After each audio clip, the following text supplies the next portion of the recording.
કેમ છો વિદ્યાર્થી મિત્રો? ચાલો હવે આપણે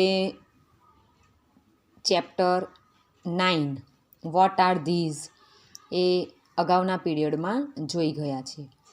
હવે આપણે એમાં શીખી ગયા કે વોટ આર ધીઝ એ રીતે પ્રશ્ન પૂછવામાં આવે છે અને એનો જવાબ ધીઝ આર વડે જે વસ્તુ હોય તેનું નામ લખીને એનો જવાબ આપવામાં આવે છે. હવે ત્યાર પછી જુઓ કે પ્રશ્નાર્થ વાક્યો અને યસ નોમાં ઉત્તર. જો આ પ્રમાણે ક્વેશ્ચન છે અને એનો આન્સર છે. અહીં બે પતંગના ચિત્રો આપવામાં આવેલા છે. એમાં જુઓ આ રીતે સવાલ પૂછાયો છે, આર ધીઝ કાઇટ્સ? શું આ પતંગો છે? તો હા, આપણે જોઈ રહ્યા છે કે આ પતંગના ચિત્ર આપવામાં આવેલા છે, બરાબર. હવે જુઓ એનો આન્સર શું આપવામાં આવેલો છે. Yes, they R. અહીં પતંગ એક હોત ને તો ધીઝ વડે જ એનો જવાબ આપવામાં આવતે, પરંતુ અહીં એક પતંગનું ચિત્ર નથી, પરંતુ એક કરતાં વધારે છે, એટલે કે બે ચિત્ર છે, એટલે બહુવચન થયું, બરાબર ને. એટલે અહીં જવાબ છે યસ, ધે આર. હા, તે પતંગો છે. કાઇટ્સ એટલે પતંગો, બરાબર. કાઇટ એટલે એક જ પતંગ હોત તો કાઇટ હોતે, અહીં સ્પેલિંગ, અને અહીં એસ છે. શા માટે? કારણ કે બે પતંગો છે, એટલે એક કરતાં વધારે પતંગ છે, એટલે પાછળ એસ લગાડવામાં આવ્યો છે. ત્યાર પછી જુઓ બોક્સના ચિત્ર આપવામાં આવેલા છે. સવાલ પૂછાયો છે, આર ધોઝ બેગ્સ? ચિત્ર શેનું છે? તો બોક્સ છે, અને સવાલ શું છે? બેગ્સ. શું પેલી બેગ છે? એનો જવાબ શું આવશે? No, they are not. ના, તે બેગ નથી. They are boxes. તે ખોખા છે. આ પ્રમાણે તમારે યસ નોમાં ક્વેશ્ચનના આન્સર આપી શકાય, બરાબર છે. હવે જુઓ ફન ટાઈમ છે. આ ફન ટાઈમ તમારે લખવાનું છે, બરાબર ને, અંગ્રેજીની નોટમાં. જો તમને આપેલું છે ફન ટાઈમ, ચિત્રો જોઈ કૌંસમાં આપેલા શબ્દોનો ઉપયોગ કરી પ્રશ્નોના ઉત્તર લખો. હવે જો અહીં 3 ચિત્ર આપવામાં આવેલા છે ટામેટાના, અને સવાલ પૂછાયો છે વોટ આર ધોઝ? તો એનો જવાબ શું આવશે? Those are. આ બે ઓપ્શનમાંથી એક ઓપ્શન સિલેક્ટ કરવાનો. જે ચિત્રનો જવાબ આવતો હોય સાચો એ અહીંથી તમારે લખવાનો છે. તો એનો જવાબ છે ટોમેટો. ટોમેટો એટલે ટામેટું, અને પોટેટોઝ એટલે બટાટો. તો ચિત્ર શેનું છે? તો ટામેટાનું છે, એટલે એનો જવાબ આવશે ટોમેટોઝ. એટલે આવશે પહેલાં ધોઝ આર ટોમેટોઝ. ત્યાર પછી જુઓ બસ આપવામાં આવેલી છે, 2 બસ છે. સવાલ છે વોટ આર ધીઝ? તો એનો જવાબ છે ધીઝ આર બસીસ. આ પ્રમાણે તમારે ચિત્ર જોવાના છે, અને કાઉન્સમાં જે શબ્દ આપવામાં આવેલા છે ને એના આધારે તમારે જવાબ લખવાના છે. હવે જુઓ વોટ આર ધોઝ? તો એનો જવાબ ધોઝ આર બોક્સીસ. ગ્લાસનું ચિત્ર આપવામાં આવેલું છે. Vote are this? તો ધીઝ આર ગ્લાસીસ. હાથી છે. હાથીને શું કહેવાશે? તો એલિફન્ટ્સ કહેવાશે કે હોર્સ કહેવાશે? તો હોર્સ એટલે ઘોડો, પણ આપણને ચિત્ર શેનું આપવામાં આવેલું છે?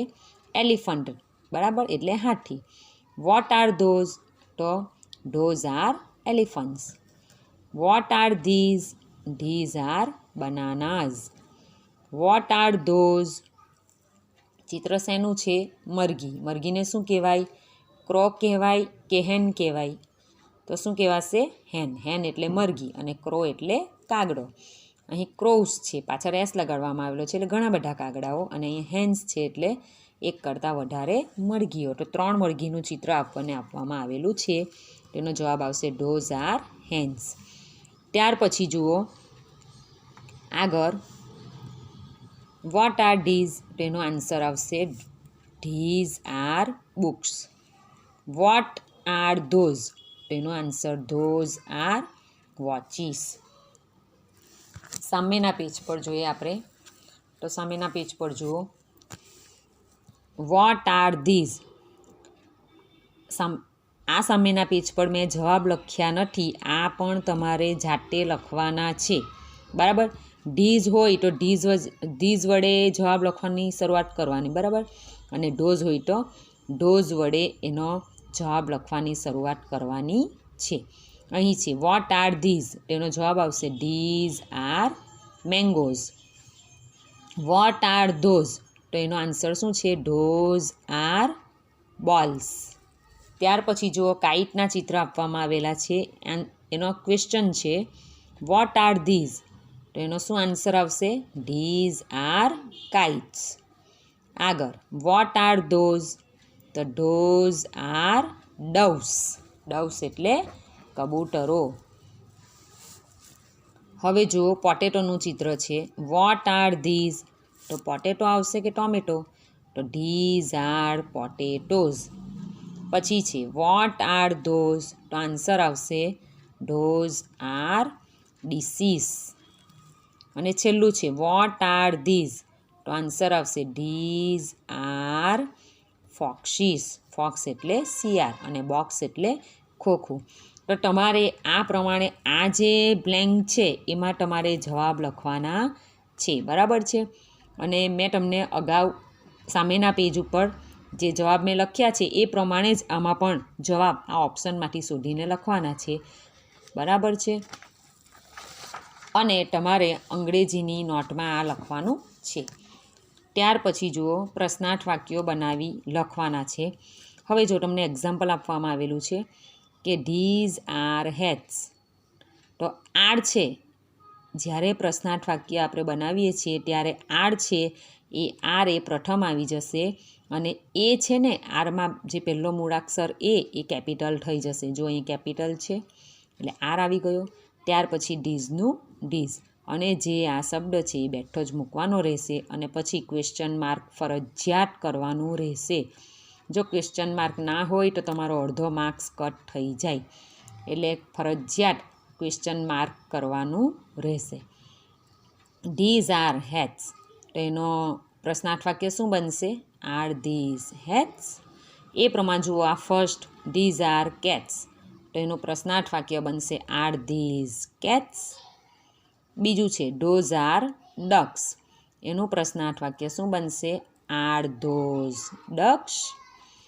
ત્યાર પછી these are pencils, R these pencils. ત્યાર પછી ચોથું જુઓ ધોઝ આર મેપ્સ, એનું પ્રશ્નાર્થ વાક્ય બનશે આર ધોઝ મેપ્સ. એ પ્રમાણે અહીં 5થી લઈને 12 એ તમારે જાતે કરવાના છે, બેઠું જ લખવાનું છે. મેં જો અહીં ચોકડી પારેલી જ છે કે પહેલાં શું આવશે, પછી કયો શબ્દ આવશે અને પછી શું આવશે. એ પ્રમાણે તમારે આ 5થી વાક્ય જાતે જ તમારે આ જે વાક્ય આપેલા છે, સેન્ટન્સ જે છે એમાંથી જ તમારે પ્રશ્નાર્થ વાક્ય બનાવવાના છે. આ પ્રમાણે ધીઝ હોય તો ધીઝ લખવાનું, ડોઝ હોય તો ડોઝ. સૌ બધામાં જ પહેલાં આર આવશે, બરાબર છે. ત્યાર પછી ધીઝ હોય તો ધીઝ લખવાનું, અને ડોઝ હોય તો ડોઝ, અને પછી પાછળ જે શબ્દ આપવામાં આવેલો છે તે બેઠો ઉતારવાનો રહેશે, બરાબર છે. આ તમારે જાતે કરવાનું છે. ત્યાર પછી જુઓ ચિત્રો જોઈ પ્રશ્નોના ઉત્તર યસ અથવા નોમાં લખવાના છે. તમને એક્ઝામ્પલ આપવામાં આવેલું છે. ચિત્ર છે શેનું છે? પેન છે. આપણને સવાલ પૂછાયો છે આર ધીઝ પેન્સિલ્સ, તો no, they are not, they are pens. Okay.